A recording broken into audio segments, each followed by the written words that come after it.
ansiedade, depressão, estresse.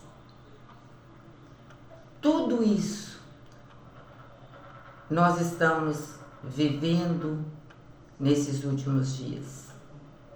Há três As na vida do ser humano. O primeiro A, aceitação. Eu quero ser aceito. O segundo A, eu quero ser amado. E o terceiro A, eu quero ser aprovado. Mas para sermos aceitos, amados e aprovados, é necessário passarmos por processos para que venha a restauração, para que venha a reconstrução, para que venha a libertação. E ultimamente o que temos visto é que o nosso tempo, na maioria das pessoas, o tempo tem sido gasto todinho nas redes sociais. Não é verdade? Mas quando nós paramos para analisar o que é a vida, o que nós necessitamos e quem pode nos socorrer, quem pode nos livrar, quem pode nos tirar do lamaçal de pecados, da tristeza, da angústia, da opressão, da depressão, do estresse, é somente o nosso Redentor, o nosso Criador.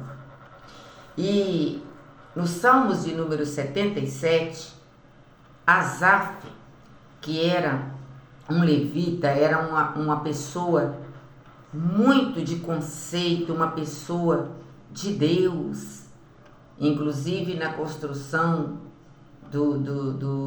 quando Salomão ele construiu, né, a casa de Deus, Asaf estava ali, né, junto. Asaf era intercessor, era uma pessoa que, sabe, que tinha privilégios na casa de Deus. E ele escreveu esses salmos com o tema: somos confortados em momentos difíceis quando lembramos a ajuda que Deus nos concedeu no passado. Olha para você ver. Recordar os milagres que nos beneficiaram podem dar-nos a coragem necessária para prosseguir. Asaf estava no momento de depressão. E ele entendeu que precisava trazer à memória os feitos que Deus já tinha feito na vida dele. E ele começa falando aqui,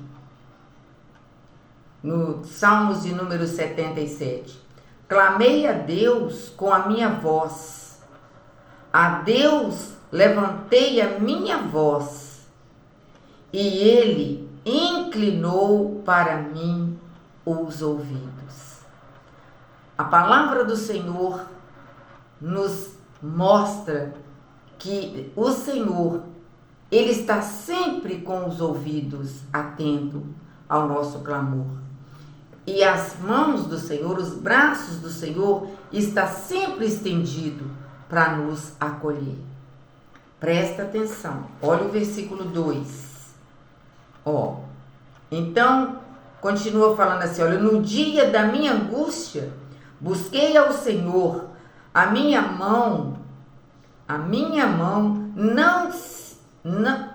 se estendeu de noite e não cessava a minha alma recusava a ser consolada.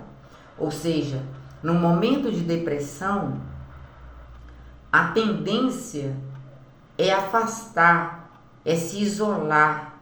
E Asaf, ele entendeu isso, ele viu que a alma dele não estava querendo ser consolada. Lembrava-me de Deus e me perturbava, queixava-me e o meu espírito desfalecia. ele estava sentindo agora, sabe, sozinho, e o inimigo colocando na mente dele que Deus não estava ouvindo, que ele estava sozinho, que não adiantava ele clamar. Olha que coisa que nós precisamos estar em alerta.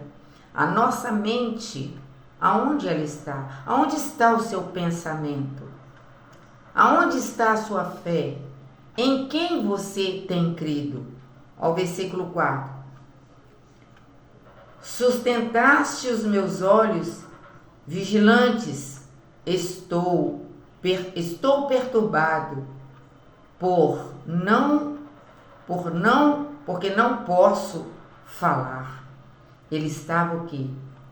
Sendo oprimido, como nós lemos falando aqui, angustiado, deprimido, estressado, ansioso, a ponto de não estar conseguindo falar. Ele estava perturbado. Considerava os dias da angústia uns anos do tempo passado. Ou seja, muitas das coisas que estamos vivendo hoje é coisas que aconteceu lá atrás. Às vezes nós plantamos sementes talvez de discórdia, de desentendimento, de negligência, sabe, de não ter tempo de qualidade na presença do Senhor, como eu ouvi hoje um testemunho, né? Não adianta estar na igreja orando, pregando, ministrando, dando aula, se não tem uma vida de santidade, de qualidade, de prioridade na presença do Senhor. O versículo 6. De noite chamei à lembrança os meus cânticos, meditei em meu coração e o meu espírito investigou. Rejeitara o Senhor para sempre e não tornará a ser favorável? O Espírito Santo, ele nos sonda o tempo todo, mas por conta da cegueira espiritual que a depressão causa, que o estresse causa, a angústia, a ansiedade causa, ao nosso entendimento, o Senhor não está ouvindo, o Senhor não está vendo, e nós começamos a questionar: aonde está Deus? Será que o Senhor não está me ouvindo? Tá vendo? Olha o versículo 8.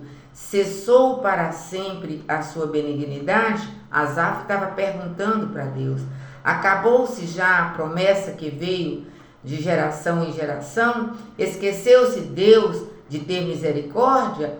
Ou encerrou ele as suas misericórdias na sua ira?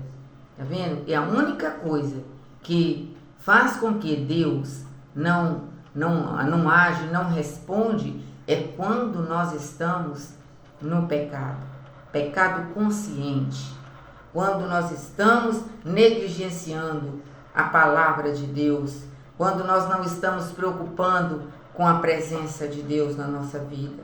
E eu disse: isto é enfermidade, e logo me lembrei dos anos da destra do Altíssimo. Tá vendo? Ele entendeu, Asaf entendeu que ele estava doente. De repente, você está achando que Deus não está ouvindo a sua oração, você está angustiado, talvez está desempregado, está endividado, de repente está com problema conjugal, problema de relacionamento com filhos, né? Talvez na igreja, com amigos, e por conta disso, você está pensando que Deus não está te vendo, que Deus não está te assistindo, mas eu quero falar que quando nós voltamos para Deus de todo o nosso coração, com toda a nossa força, com todo o nosso entendimento, e nós entendemos que só o Senhor é Deus, e só Ele tem palavra de vida eterna, só Ele tem cura, só Ele tem libertação, somente o Senhor pode nos livrar e pode nos salvar, nós vamos então lembrar, como Asaf lembrou. E ele fala assim: olha, Lembrar-me-ei, pois, das obras do Senhor, certamente que me lembrarei das tuas maravilhas de antigamente. Meditarei também em todas as tuas obras e falarei os teus feitos. O teu caminho, ó Deus, está no santuário. Que Deus é tão grande como o nosso Deus? Aleluia! Tu és o Deus que faz maravilhas e me fizeste notória a tua força entre os povos. Com o teu braço remiste o teu povo e os filhos de Jacó e de José. E as águas se viram, ó Deus, as águas se viram e tremeram, e os abismos também se abalaram. Aleluia! Grossas nuvens se desfazem em água, os céus retumbaram, as tuas flechas correram de uma para outra. A voz do teu trovão repercutiu nos ares, e os relâmpagos alumiaram o mundo, e a terra se abalou e se tremeu. Pelo mar foi o teu caminho, e as veredas pelas grandes águas, as tuas pegadas não se conheceram. Guiaste o teu povo como um rebanho pela mão de Moisés e de Abraão. As árvores, ele começou a trazer à memória os feitos de Deus, os livramentos de Deus, quando o Senhor os tirou do cativeiro. E o Senhor, ele fala para você que está ouvindo essa mensagem agora, lembra do nosso amado Jesus Cristo, que deu, a sua vida ali na cruz do Calvário para derramar o seu sangue inocente, para perdoar o meu, o seu, o nosso pecado, para nos dar vida eterna, para nos dar um caminho excelente. Jesus, ele veio aqui ao mundo para tirar, nos livrar da opressão, da depressão, da angústia e nos trazer à memória o que vai nos dar esperança, porque a palavra do Senhor está dizendo que Jesus Cristo, ele é o caminho, a verdade e a vida, e é ele, somente o Senhor dos exércitos, que não perde batalha. É ele que breve virá, e ele vai buscar aquele que é lavado e redimido no sangue dele, porque Jesus te ama, ele te ama, e ele te chama pelo nome, e ele fala para você: não temas, tão somente me busca de todo o seu coração, esteja na minha presença, aleluias, porque eu sou Deus que muda a história. Se você crê nessa palavra, agora, tira tempo de qualidade para Deus, sabe?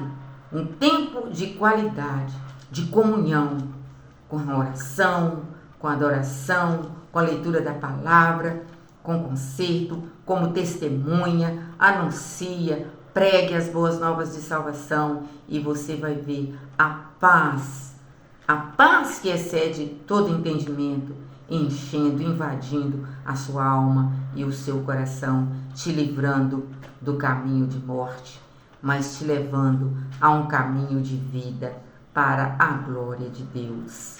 Amém?